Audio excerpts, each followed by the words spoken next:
Hey, you, happy 4th of July. I'm Kari, your host of Medium with the Mic.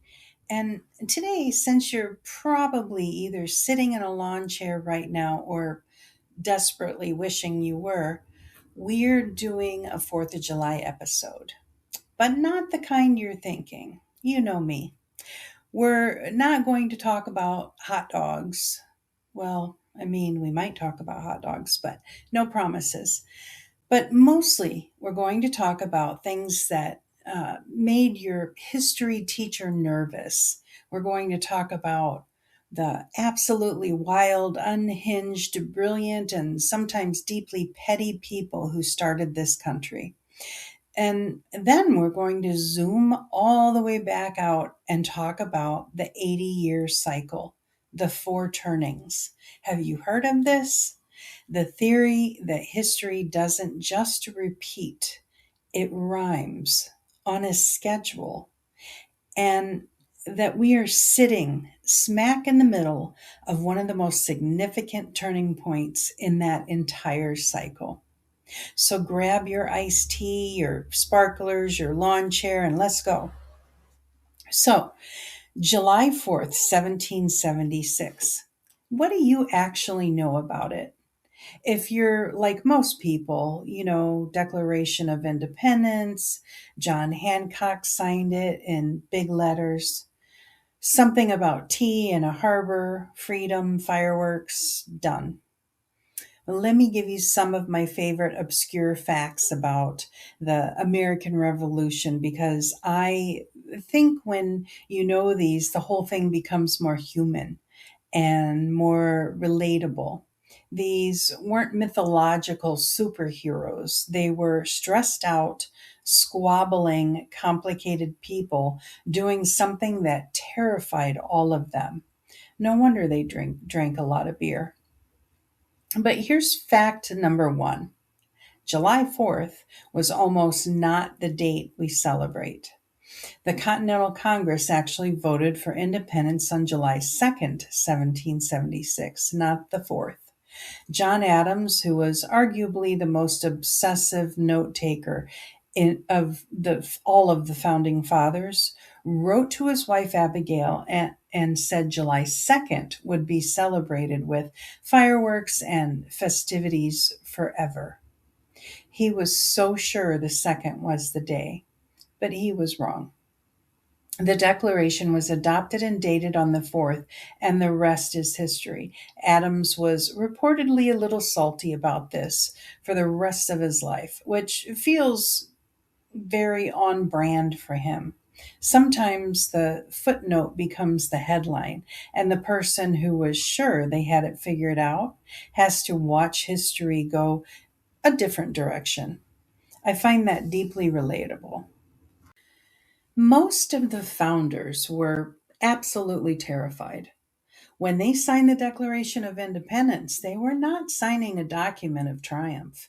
They were signing what could have been their own death warrants. Treason against the crown was punishable by death, specifically being hanged, drawn, and quartered, which I will not go into detail about. But I will say these men knew exactly what they were risking, and they signed anyway. The bravery it took to put your name on that document is something I think we genuinely underestimate. We look back at them as legends, but in the moment, they were just people who had reached the point where the cost of not acting felt greater than the cost of acting. That is a very human calculation, and it's one a lot of us face in our own lives. The Boston Tea Party was not really about tea. Well, it was about tea, in that tea was the thing that got thrown in the harbor, but it was actually about a monopoly. The British East India Company was on the verge of bankruptcy, and the British government gave them exclusive rights to sell tea directly to the colonies, cutting out all the American merchants who had been selling Dutch tea. The colonists who dumped the tea were a lot of them, the merchants, the businessmen, who were being economically strangled by corporate monopoly backed by the government. The revolution was in many ways a reaction to a giant corporation being given preferential treatment at the expense of regular people. I'll just leave that there. The Declaration of Independence was not signed all at once on July 4th. Most of the delegates didn't sign until August 2nd, 1776, nearly a month later. And some signatures were added even after that. The famous moment you're picturing, everyone gathered around, quill in hand on the 4th of July, is largely a myth. It was a more drawn out, logistically complicated process. It's not like they had a cell phone to get a hold of each other. Hey, get over here and sign this thing, which honestly tracks for any big group decision ever made by a committee of humans. Now, Benjamin Franklin suggested the turkey as a national bird. Well, not exactly. It's a slight oversimplification. What he actually did was mock the bald eagle in a letter to his daughter, saying it was a bird of bad moral character because it steals fish from smaller birds and is generally lazy. He wrote that the turkey was actually a more respectable bird, a true original native of America, courageous in defending its territory. Whether he was entirely serious is debated by historians to this day, but I love this story because it's Franklin being Franklin, iconoclastic, irreverent, and making everyone else slightly uncomfortable. That's classic. Did you know that John Adams and Thomas Jefferson both died on July 4th, 1826? 50 years. Exactly 50 years after the Declaration of Independence was adopted, to the day. Jefferson died in the morning, Adams died in the afternoon. His last words were reportedly, Thomas Jefferson survives, not knowing that Jefferson had already passed hours earlier. Whether you call that coincidence, fate, or something else entirely, I will leave that to you. But I will say, as someone who believes there are no accidents, that one gives me chills every single time. The universe has a flair for the dramatic, and I can respect that. The Star Spangled Banner was not our original national anthem, and it wasn't officially designated until 1931. For most of American history, there was no official national anthem. Various patriotic songs were used at different times. Hail Columbia, My Country 'Tis of Thee, but it wasn't until Congress passed a resolution in 1931, 155 years after the founding, that the Star Spangled Banner became official, which means that for almost the entire history of this country, we just kind of vibed. No official anthem. Make of that what you will. Okay, one more. The Liberty Bell cracked, and nobody knows exactly when. The Liberty Bell, one of the most iconic symbols of American independence, has a crack in it that everyone knows about. What most people don't know is that historians genuinely are not certain when the crack appeared. It may have been cracked during testing when it first arrived from England in 1752. I just got like a vision in my head of some dude playing with it and hitting it and cracking it and going, oh God, and running. Anyway, it was recast twice. It may have cracked again in the 1840s. What we know is by 1846, when they tried to ring it for George Washington's birthday, the crack was severe enough that it couldn't be rung anymore. A cracked bell that can no longer ring, but still endures as a symbol of freedom. Honestly, as metaphors go, that one does a lot of heavy lifting. So, before I get into the big history theory I want to talk about, I need to take a quick personal detour because it's relevant and I think some of you could relate to this. I remember the bicentennial. In 1976, America's 200th birthday, I was just a little kid, but I remember how big it felt. There was this collective energy in the air that I don't know if I felt quite the same way since. The whole country felt like it was celebrating something together.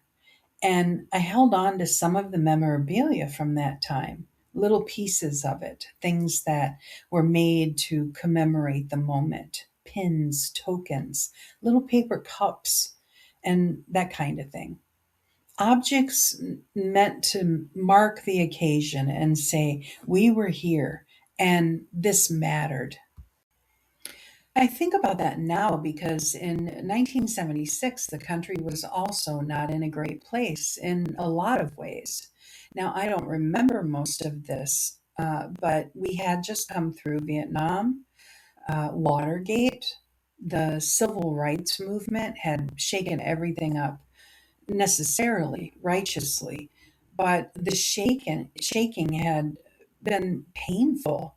There was a lot of national uncertainty and exhaustion. And yet, there was this moment on the 200th birthday where people put some of that down and just said, we are still here, and this is worth celebrating. So America turns 250 this year.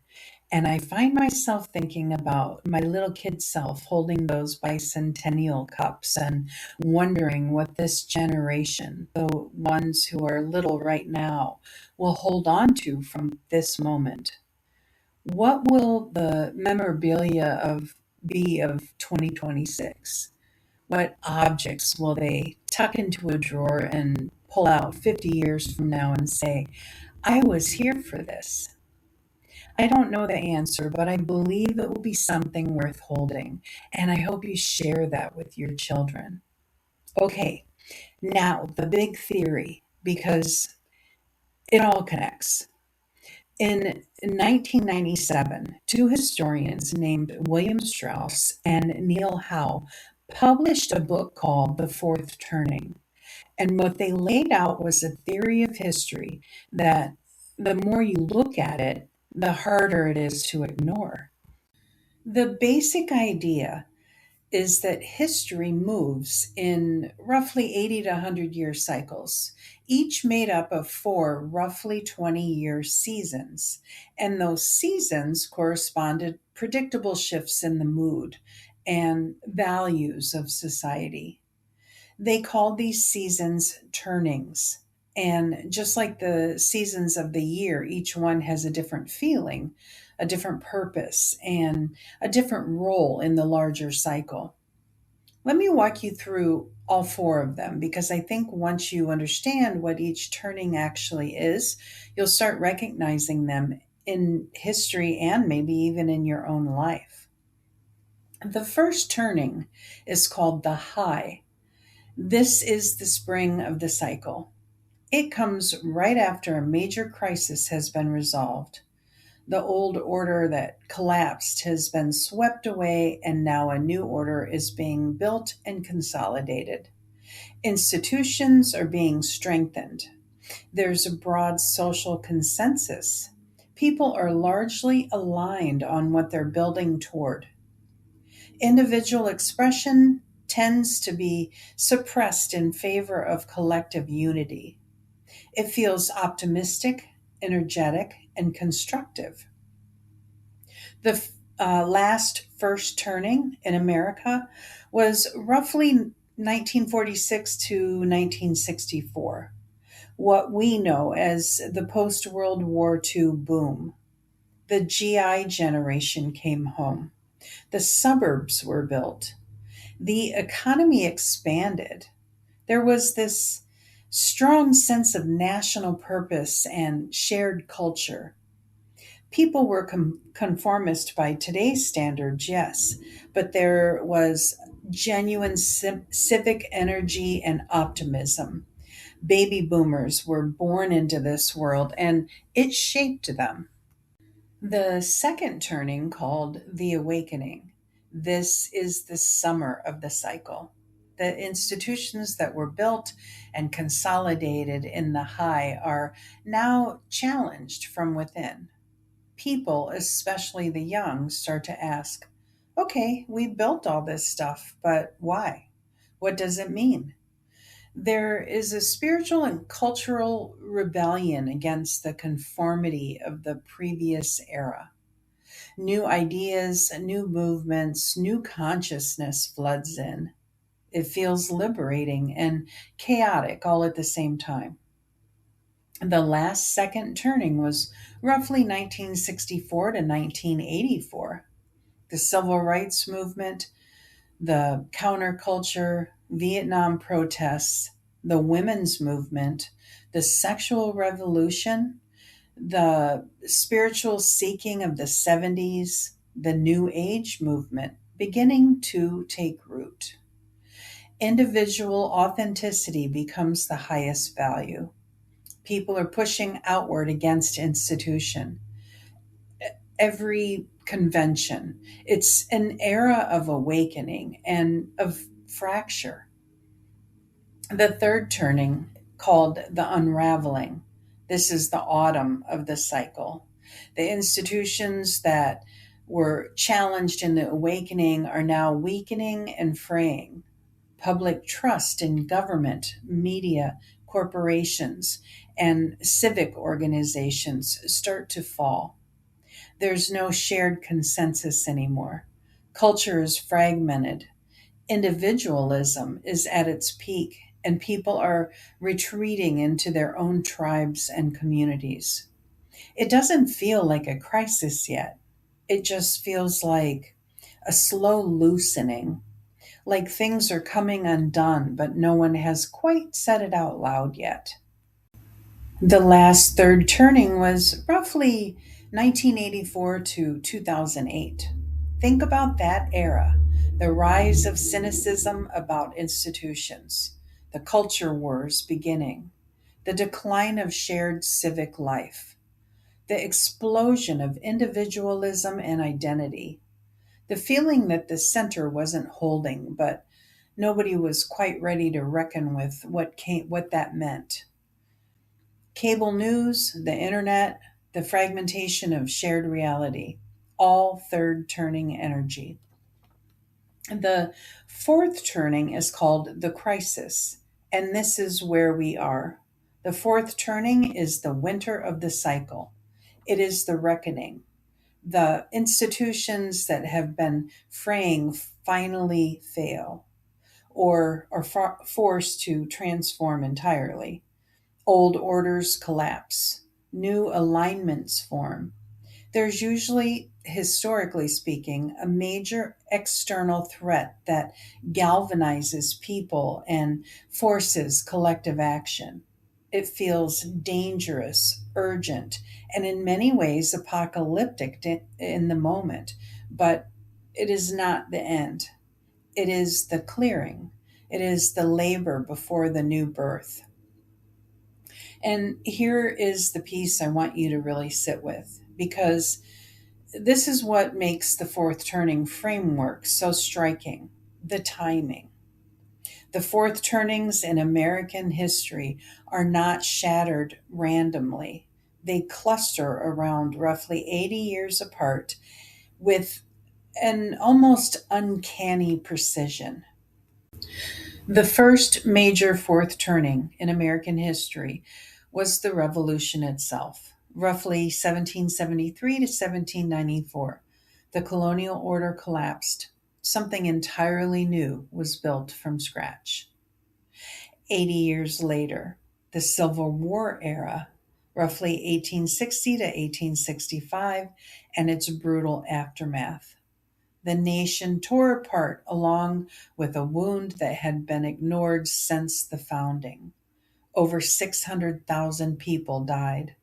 The old order, when built on a monstrous foundation of slavery, was forced to crack open, however incompletely. 80 years after that, the Great Depression and World War II. Roughly 1929 to 1946, the global economic order collapsed.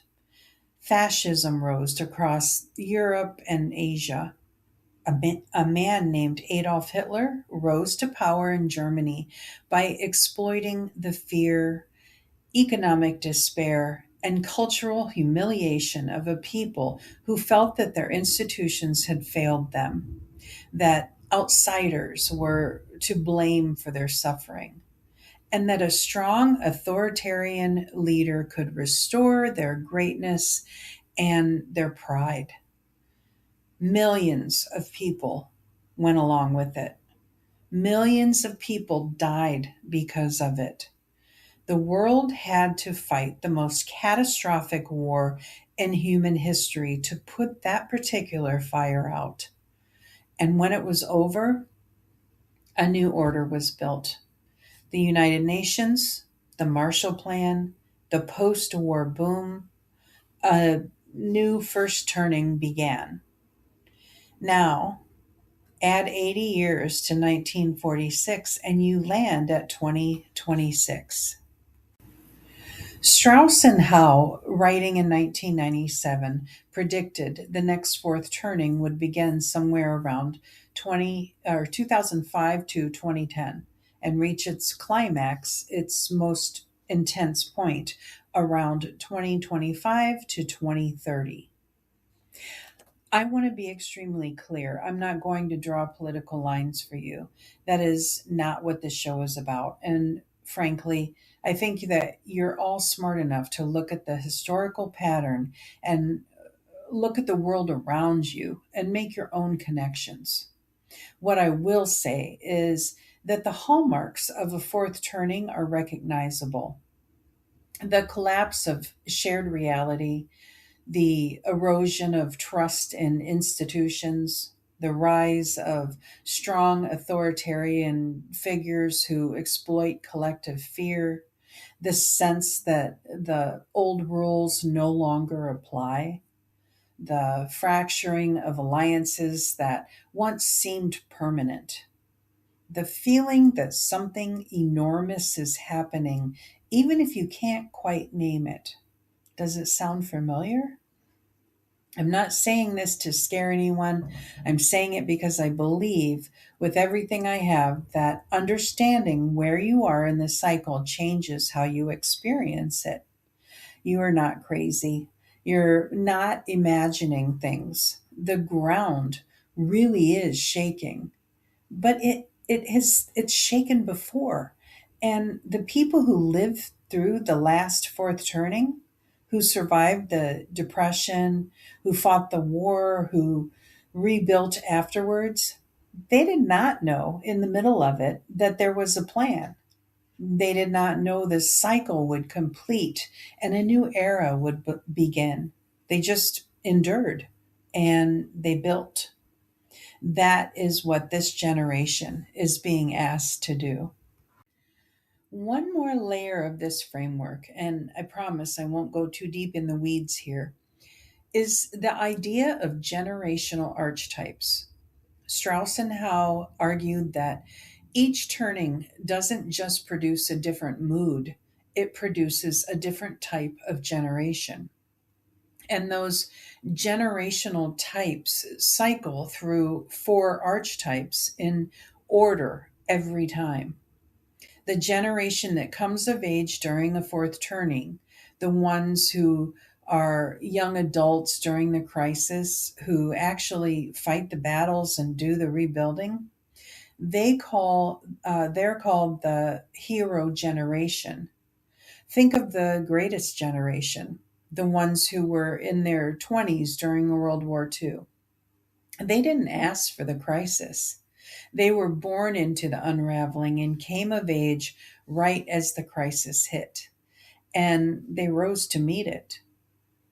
The hero generation of this fourth turning, The theory would suggest it's the millennials and the younger end of Generation Z, the ones who are now in their 20s and 30s, the ones who grew up with school shootings and a financial crisis and a pandemic and a planet on fire, the ones that older generations have sometimes dismissed as soft or entitled, the same way every generation in history has initially dismissed the ones who come after them. And yet, the theory says, watch them. When the crisis demands heroes, the hero generation shows up. I find that extraordinarily hopeful, and I wanted to name it out loud. I want to bring this home in a way that feels personal because that's what I do here. Independence Day, July 4th, is ostensibly about political freedom, but I want you to think about it energetically for a minute. What does it mean to declare independence? It means looking at a system you were born into, a system that had authority over you, that you didn't choose, that you maybe never questioned, and saying, this no longer serves me. It means accepting the discomfort and the danger of stepping away from the known thing, even when the known thing is oppressive, because it is at least familiar. The colonists lived under British rule for over 150 years before the Revolution. The grievances built slowly.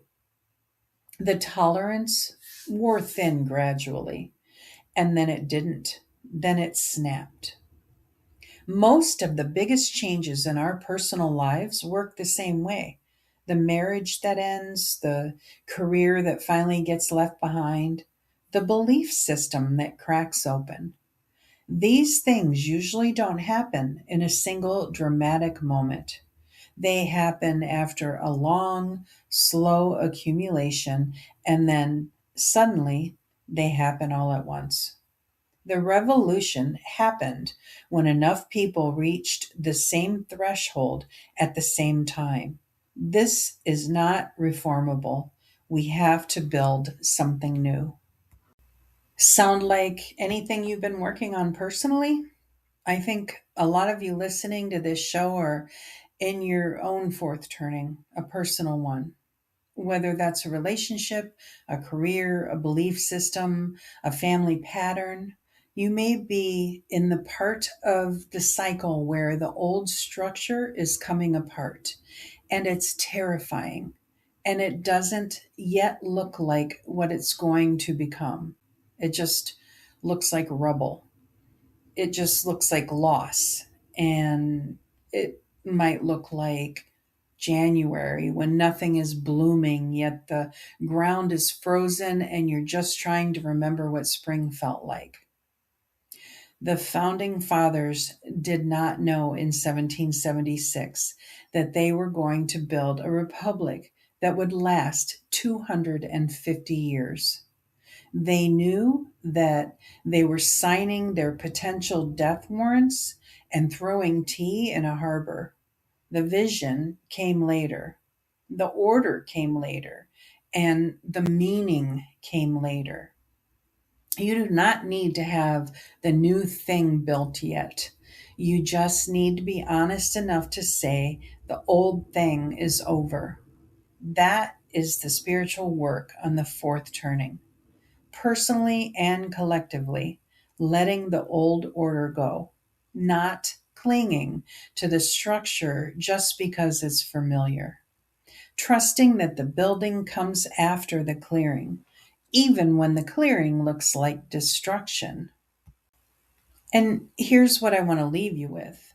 The people who lived through the last fourth turning, who survived the Depression, who fought the war, who came home and built the suburbs and raised the baby boomers and started the post war boom, they did not know it was going to be okay. They hoped, they endured, they acted, and The world they built, flawed as it was, became the foundation for everything that came after. We are not cursed to be alive right now. We are alive in one of those important moments in history when what individual people choose to do actually matters enormously. When the collective consciousness is in flux and genuinely up for grabs, when the ground is soft enough to receive something new. I was a little kid in 17 or in in 1976, holding my bicentennial pins, feeling the collective electricity of a country that was celebrating itself despite everything it was going through. And I genuinely believe that there are children alive right now who will one day hold their version of those pins, who will look back at this moment and say, that's when everything changed. That's when the turning turned. I want to be part of that building something worth holding on to. And I think you do too. Otherwise, you probably wouldn't be here. America is 250 years old this year. She is complicated and messy and unfinished, and she is in the clearing. And I love her anyway. Happy birthday, America. If this landed for you, please share it. Tell a friend, leave me a comment, or subscribe. And if you want to support the show, I've got a Buy Me a Coffee link in the show notes. Every cup keeps the lights on here, and I'm genuinely grateful for every single one. I'm Kari. This is Medium with a Mic. Go watch some fireworks, hug somebody you love, and until next time, keep listening to those whispers of wisdom.